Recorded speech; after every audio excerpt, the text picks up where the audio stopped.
नमस्कार, बहुत स्वागत आपका। मैं हूं आपके साथ सचिन पाटिल। आप देख रहे हैं आनंद 24/7। वक्त है 5 का पंच और इस बुलेटिन में हम आपको 5 बड़ी और अहम खबरों के बारे में बताएंगे। पहली खबर हम आपको बताएंगे और वो खबर होगी भारत में जो एलपीजी गैस सिलेंडर की जो किल्लत हो रही है और उसे लेकर के जो भयावह स्थिति देखने को मिल रही है कई शहरों में, वो स्थिति क्या है और इस स्थिति से डरने की जरूरत है या नहीं, इस खबर में हम ये क्लियर कर देंगे। तो भारत में एलपीजी सिलेंडर्स की मांग अचानक बढ़ गई है, जिससे कई शहरों में गैस एजेंसियों के बाहर लंबी कतारें लग रही हैं। इसका कारण पश्चिम एशिया में बढ़ा तनाव बताया जा रहा है, जहां अमेरिका और इजराइल के साथ ईरान के टकराव की खबरों के बीच लोगों में गैस की कमी का डर बढ़ गया है। कई राज्यों में 900 का घरेलू गैस सिलेंडर कालाबाजारी में 1800 तक बेचा जा रहा है। एजेंसियों के बाहर लोग सुबह 3 बजे से लाइन लग रहे हैं, लेकिन कई उपभोक्ताओं को 3-3 दिन तक सिलेंडर नहीं मिल पा रहा है। कई लोग छुट्टी लेकर लाइन में खड़े हुए हैं। कई जगह पर 2000 का कमर्शियल सिलेंडर 4000 रुपए में बिक रहा है। वहीं पंजाब में लोग सिलेंडर लेकर भागते नजर आए। केरल में करीब 40% रेस्टोरेंट बंद होने की कगार पर है। यही हाल बेंगलोर का भी है और मुंबई जैसे महानगरों का भी है। इस मुद्दे पर लोकसभा में भी विपक्ष ने जोरदार विरोध प्रदर्शन किया और सरकार से स्थिति स्पष्ट करने की मांग की। वहीं दिल्ली में कांग्रेस कार्यकर्ताओं ने एलपीजी सप्लाई की बिगड़ी स्थिति को लेकर केंद्र सरकार के खिलाफ प्रदर्शन किया। राजस्थान में प्रदर्शन करते हुए सिलेंडर की शव यात्रा भी निकाली गई। तो ये तस्वीर हम आपको दिखा रहे हैं खबर के साथ में। इस तस्वीर में प्रदर्शन है और लोगों की टेंशन है कि आखिर अगर गैस सिलेंडर की कमी हो गई तो वो क्या करेंगे। हालांकि सरकार अपने लेवल पर लगातार ये बता रही है कि गैस सिलेंडर की कोई कमी नहीं है। सरकार ने कमर्शियल गैस सिलेंडर की सप्लाई थोड़ी सी रोक दी है, उसे थोड़ा ढीला कर दिया है, ताकि जो डोमेस्टिक सप्लाई चेन है वो सही रहे, वो बरकरार रहे। जो गैस कंपनियां हैं वो भी एसएमएस के द्वारा मोबाइल्स में मैसेज भेज रही हैं उपभोक्ताओं को कि भाई कोई कमी नहीं है, पैनिक होने की कोई जरूरत नहीं है, आपको समय पर गैस सिलेंडर मिल जाएगा। लेकिन इसमें दूसरा पॉइंट यह भी है कि कमर्शियल गैस सिलेंडर नहीं मिलने की वजह से डोमेस्टिक गैस सिलेंडर की कालाबाजारी जो है वो शुरू हो गई है। इस पर कार्रवाई भी हो रही है।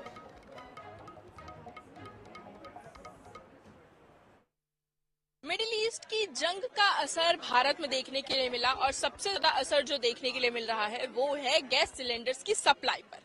अब तस्वीरें ऐसी हो चुकी हैं कि जो गैस एजेंसियां हैं उनके बाहर जो है वो सुबह से ही लोगों की कतार लगना शुरू हो गई है। भीड़ लोगों की एजेंसियों के बाहर पहुंच रही है और भीड़ पहुंचने के बावजूद भी, घंटों घंटों लाइन में लगने के बावजूद भी लोगों को जो है वो सिलेंडर नहीं मिल रहा है। आप तस्वीर ही देख लीजिए, ये तस्वीर है राजधानी रायपुर के एक गैस एजेंसी के बाहर की, जहां पर लोग किस तरीके से दरवाजे के बाहर इकट्ठा हो चुके हैं, झुंड बना के खड़े हुए हैं। आप ये अंदर से पर्ची कटवा के आ रहे हैं, क्या बात हुआ? नहीं, मैं कल जमा किया था और आज कल दिन भर लगाया तो कल आया नहीं और आज लगाया तो अभी आ गया मेरा ओटीपी जिसको हो रहा है उसी को दे रहे हैं। अच्छा, अब सिलेंडर घर तक कितने बजे से डिलीवर होगा, क्या कहा गया? नहीं, अभी अब मैं लेकर के खुद ही चले जाऊंगा। अच्छा, आप गोदाम जाएंगे, वहाँ से खुद ही ले। मतलब घर पे डिलीवरी नहीं होगी? अभी मैं तो ऐसे ही लेके जाता हूँ। आपकी बात हुई? नहीं, अभी तो आए हैं मैम, जाएंगे तो बात। कितनी देर से खड़े हैं? आधी घंटा हो गया है लगभग। कुछ और लोग हैं, हम उनसे भी बातचीत करेंगे कि आखिर वो क्या कुछ कर रहे हैं। आप यहाँ पे लाइन में खड़ी हुई कितनी देर से खड़ी हैं? 3 घंटा हो गया है मुझे। अभी तक आपका नंबर नहीं आया है।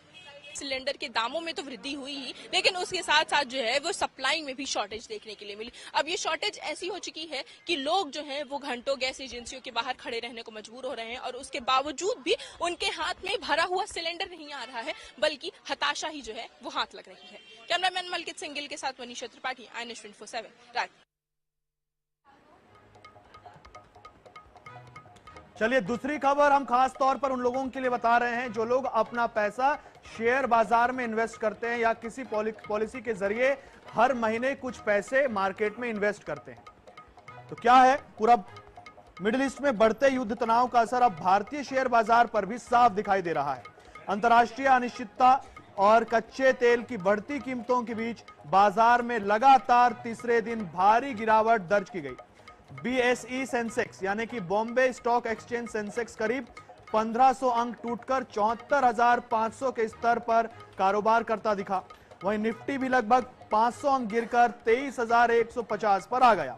बाजार में सबसे ज्यादा दबाव मेटल और बैंकिंग शेयरों पर देखने को मिला, जबकि FMCG सेक्टर के शेयरों में हल्की बढ़त दर्ज की गई। विश्लेषकों के मुताबिक बाजार में गिरावट की 3 बड़ी वजह है। पहली, अमेरिका, इजराइल और ईरान के बीच बढ़ता युद्ध, जिससे वैश्विक सप्लाई चेन प्रभावित होने की आशंका है। दूसरी, कच्चे तेल की कीमतों में तेजी, जिससे भारत का आयात बिल और महंगाई बढ़ सकती है। तीसरी वजह आपको बताते हैं, अमेरिका और एशियाई बाजारों में आई कमजोरी। इस गिरावट से निवेशकों को बड़ा नुकसान हुआ है। BSE में सूचीबद्ध कंपनियों का मार्केट कैप करीब 6.55 लाख करोड़ रुपए घट गया है।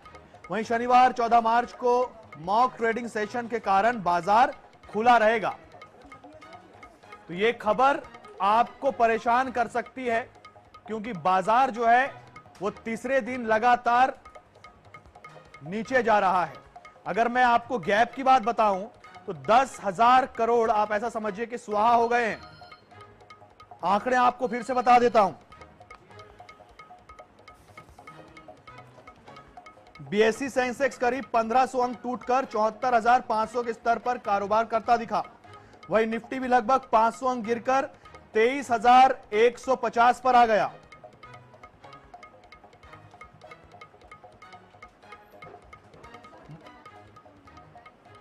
मार्केट एक्सपर्ट आदित्य मनिया जैन हमारे साथ में हैं। जैन जी, आपसे जानना चाहेंगे, लगातार तीसरा दिन है और सिर्फ भारत ही नहीं पूरी दुनिया में हम देख रहे हैं कि बाजार पर असर पड़ रहा है, बाजार नीचे जा रहे हैं, लोगों के पैसे जो है वो स्वाहा हो रहे हैं, और इसका प्रमुख कारण यह है कि एक तरफ अमेरिका है, इजराइल, और दूसरी तरफ ईरान है, जिसकी वजह से पूरी दुनिया प्रभावित हो रही है। सॉल्यूशन क्या हो सकता है इसका?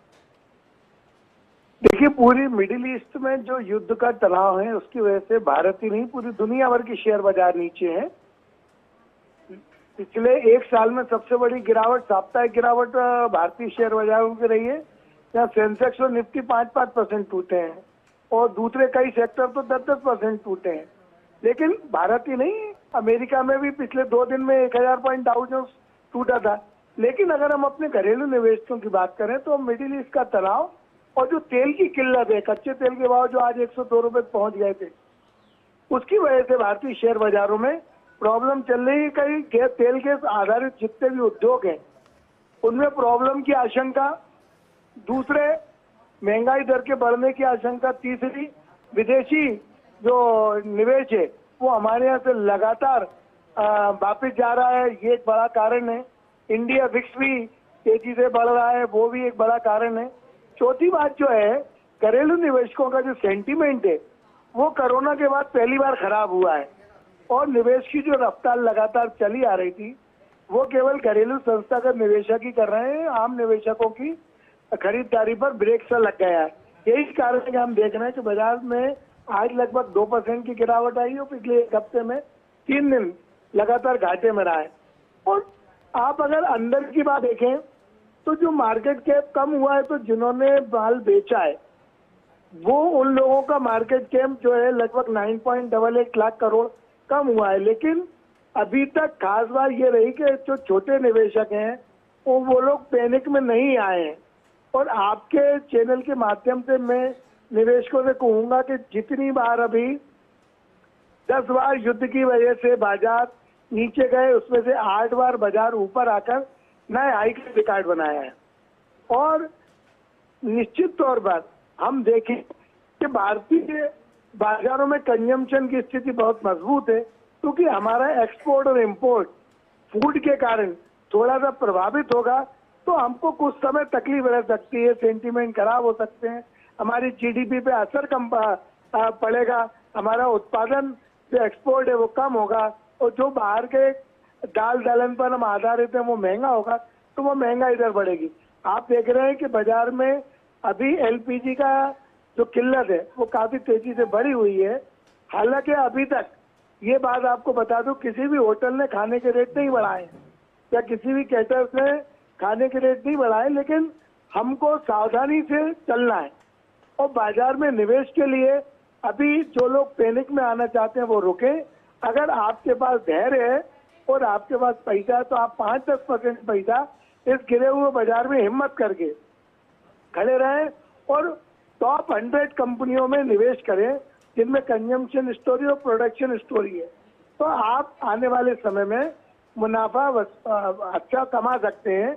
लेकिन अभी अगर आप पैनिक में आ जाएंगे और माल अपना बेच देंगे तो बाजार हो सकता है यहाँ से 5-7% और नीचे चला है, लेकिन जब बाजार रिकवरी लेगा तब आप जो है चूक जाएंगे और माल अपना पकड़ नहीं पाएंगे। आदित्य जी, क्या आपकी बातों का कंसंट्रेशन ये निकालना चाहिए क्या कि भारत को बहुत ज्यादा पैनिक नहीं करना चाहिए, लोगों को पैनिक नहीं करना चाहिए, स्थिति जो है वो भारत के हाथ में है, नियंत्रण में है? देखिए, अभी तक जहां तक कल बात है, जो होर्मुज जो है वहां से हमारा एक तेल का टैंकर आया है। मेन जो प्रॉब्लम है हिंदुस्तान में उद्योगों के लिए तेल गैस की है, जो गैस आधारित उद्योग है, जो तेल कच्चे तेल आधारित उद्योग है, उनको थोड़ी सी परेशानी होगी अगर ये लड़ाई लंबी चलती है और उस जगह को ब्लॉक किया जाता है और वहाँ युद्ध की स्थिति खराब होती है तो हमारी अर्थव्यवस्था पे गहरा असर पड़ सकता है। लेकिन बाजार, जहाँ तक शेयर बाजार की बिकवाली है, वहाँ अभी मैं नहीं समझता कि पैनिक लाना चाहिए। और जितने भी निवेशक हैं उनके पोर्टफोलियो में अगर उन्होंने निवेश किया है तो वो अब उसकी जो होराइजन है, जिसे निवेश का समय कहते हैं, वो लगभग 2 साल और बढ़ा दें तो मैं समझता हूँ अच्छा रहेगा। अभी हिंदुस्तान की स्थिति कंट्रोल में और हमारे को अभी आने वाले लगभग 2 महीने तक कोई भी किसी भी प्रकार की परेशानी नहीं दिखती है। हाँ, किसी तरीके की अफवाह उड़े, किसी तरीके का पैनिक आए या हमारे ऊपर कोई आसमानी सुल्तानी मुसीबत आए तो हमारे देश में फर्क पड़ सकता है। लेकिन केंद्र की तरफ से सीमा सुरक्षा पर हम लोग चाक चौबंद और घरेलू स्तर पर सारे निवेशक समझदार हैं। हमारे घरों में खाद्यान्न पूरा पड़ा हुआ है अगले 1 साल का। बिल्कुल ठीक है, मैं समझ गया आपकी बात। आदित्य जी, जानकारी के लिए बहुत धन्यवाद आपका, हमसे जुड़ने के लिए, अपने विचार रखने के लिए।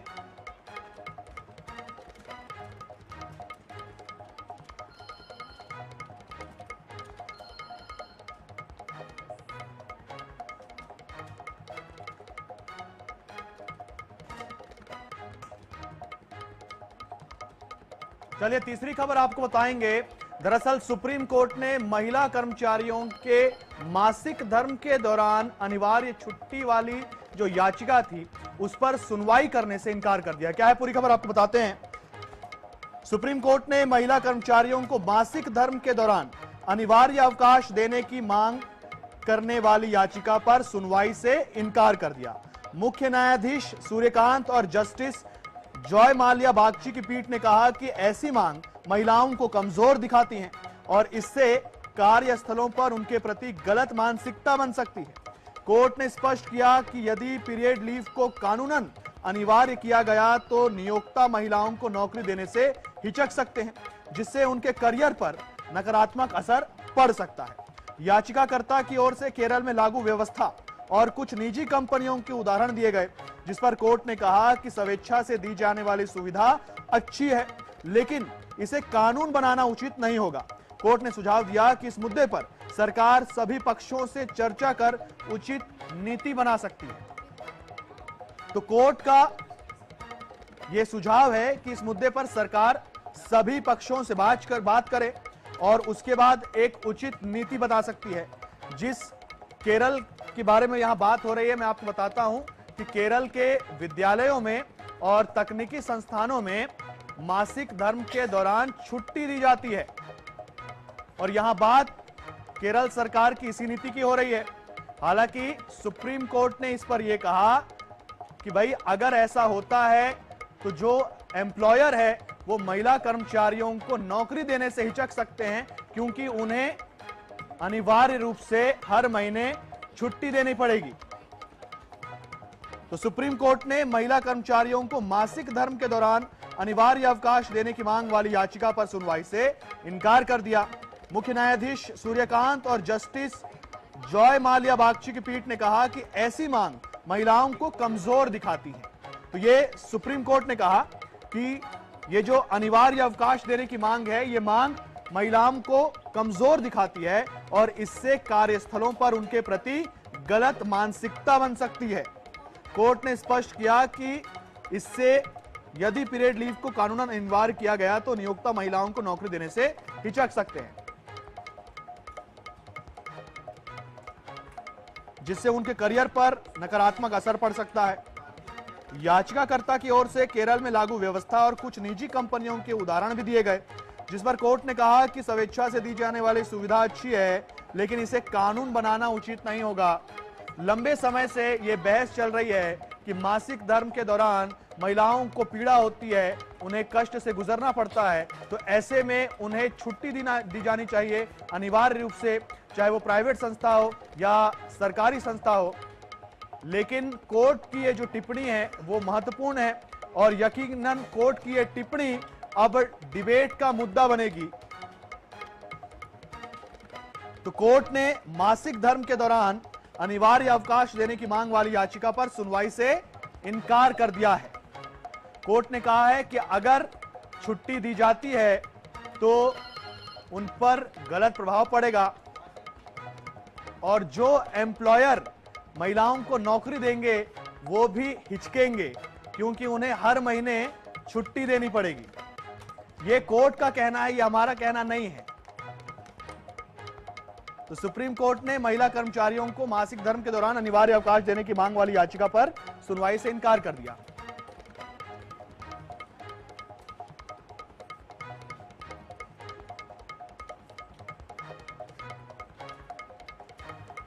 तो छत्तीसगढ़ विधानसभा के 10वें दिन की कार्रवाई जबरदस्त रही।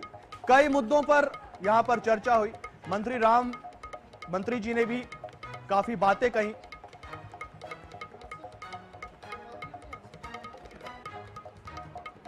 तो छत्तीसगढ़ विधानसभा के 10वें दिन कई मुद्दों पर चर्चा हुई। गौवंशीय पशुओं के गर्भाधान और संख्या को लेकर मंत्री रामविचार नेताम ने जानकारी दी। उन्होंने कहा कि प्रदेश में 99 लाख से अधिक गौवंशीय पशु हैं और कृत्रिम गर्भाधान केंद्रों की पर्याप्त व्यवस्था है। दुग्ध उत्पादन बढ़ाने के लिए प्रयास जारी हैं। रायपुर योजना की राशि सरेंडर होने पर अजय चंद्राकर ने सवाल उठाए, जिस पर मंत्री रामविचार नेताम ने अपेक्षित प्रगति न होने पर योजना बंद करने और दोषियों के खिलाफ कार्रवाई करने की बात कही। वहीं रायगढ़ में असली बीज वितरण में भ्रष्टाचार का मामला उठाया गया। मंत्री रामविचार नेताम ने लापरवाही करने वाले अधिकारियों के परीक्षण और कार्रवाई की घोषणा की।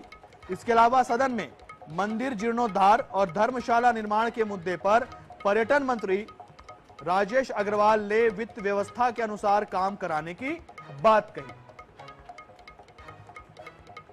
तो 10वें दिन कई मुद्दों पर चर्चा हुई। इस पर विशेष संवाददाता गौरव शर्मा हमारे साथ है। गौरव, आज का 10वां दिन और कई मुद्दों पर आज बहस हुई। मंत्री जी ने भी बात सामने रखी कि भाई क्या क्या हुआ है और क्या क्या नहीं हो पाया है।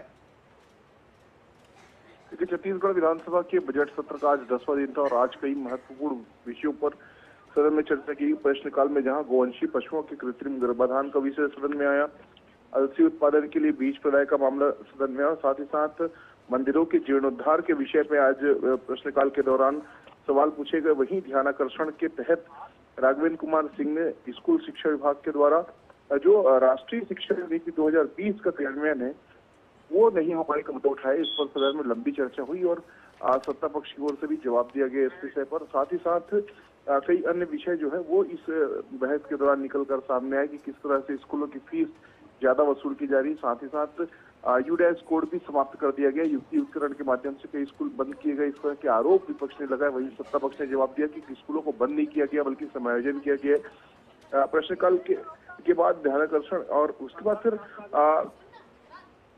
अनुदान मांगों पर चर्चा की शुरुआत की गई, लेकिन इस दौरान सदन में अफसरों की गैर मौजूदगी पर जमकर बवाल देखने मिला। विपक्ष ने इस बात पर नाराजगी जताई कि राजस्व विभाग की चर्चा हो रही, उच्च शिक्षा विभाग की चर्चा हो रही और इन विभागों की विभागीय सचिव सदन में मौजूद नहीं। इसको लेकर विपक्ष ने बाइकआउट कर दिया। काफी मान मनोबल के बाद विपक्ष बाहर आया, सदन में वापस आया, लेकिन इस दौरान हंगामे के हालात देखने मिले। दोनों पक्षों के बीच तीखी नोकझोंक भी इस बात को लेकर हुई कि अफसर जो है वो सदन की कार्रवाई में रुचि नहीं ले रहे हैं और अपनी जवाबदेही से भाग रहे हैं। तो इस तरह के आरोप जो है वो विपक्ष ने लगाए। दूसरी ओर सत्ता पक्ष ने कहा कि विपक्ष जो है वो गैर जिम्मेदाराना बर्ताव कर रहा है। तो आज सदन में कई विषयों को लेकर सार्थक चर्चा भी और टकराव भी देखने मिला। जी बिल्कुल, तो आरोप प्रत्यारोप। फिलहाल जानकारी के लिए बहुत धन्यवाद गौरव आपका। तो देखिए 10वें दिन की कार्रवाई और हंगामा देखने को मिला और लगातार विपक्ष का आरोप कि सरकार जवाब नहीं दे रही है और सरकार गलत व्यवहार का आरोप लगा रही है विपक्ष पर। तो सदन में मंदिर जीर्णोद्धार और धर्मशाला निर्माण के मुद्दे पर पर्यटन मंत्री ने कहा वित्त व्यवस्था के अनुसार काम कराने की उन्होंने बात कही। प्रदेश में दुग्ध उत्पादन बढ़ाने के प्रयास जारी हैं, ये उन्होंने जानकारी दी। रायपुर योजना की राशि सरेंडर पर सरकार थोड़ी घिरती नजर आई। मंत्री रामविचार नेताम ने कार्रवाई की बात कही। हालांकि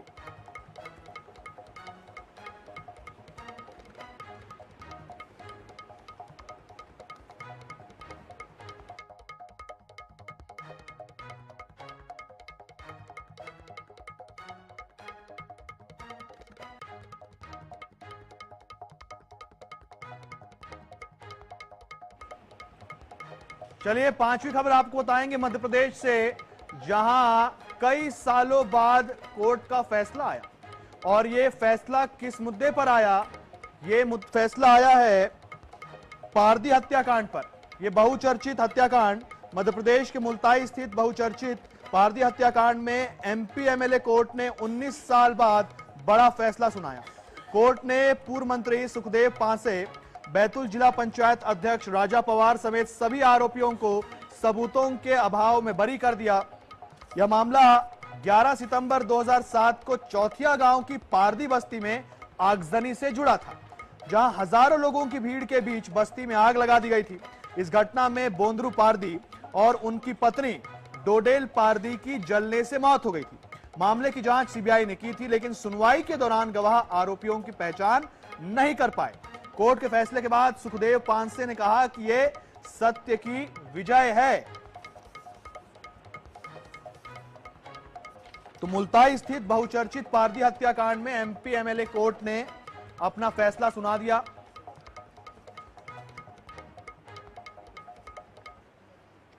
आज माननीय एमपी एमएलए कोर्ट के विशेष न्यायाधीश माननीय श्री स्वयं प्रकाश जी दुबे ने जजमेंट दिया और उन्होंने पार्टी द्वारा दी गई गवाही और सीबीआई द्वारा किए गए अनुसंधान को दोषपूर्ण पाया और इनको निर्दोष पाते हुए बरी किया है। उसमें प्रोसिक्यूशन के हिसाब से बोंदरू की नेचुरल डेथ बताई गई थी, जिसको न्यायालय ने न मान के हुए हत्यात्मक माना है। लेकिन न्यायालय में जब साक्ष्य हुई तो किसी भी मुलजिम को किसी भी गवाह ने अपराध करते हुए जो व्यक्ति पाए गए थे उनमें से उनको पहचान नहीं है, पहचान की कार्रवाई नहीं हुई है। और इसी के साथ फिलहाल 5 का पंच मेरे साथ इतना ही। देश और दुनिया से जुड़े रहने के लिए देखते रहिए IANS 24/7। मुझे दीजिए इजाजत, नमस्कार।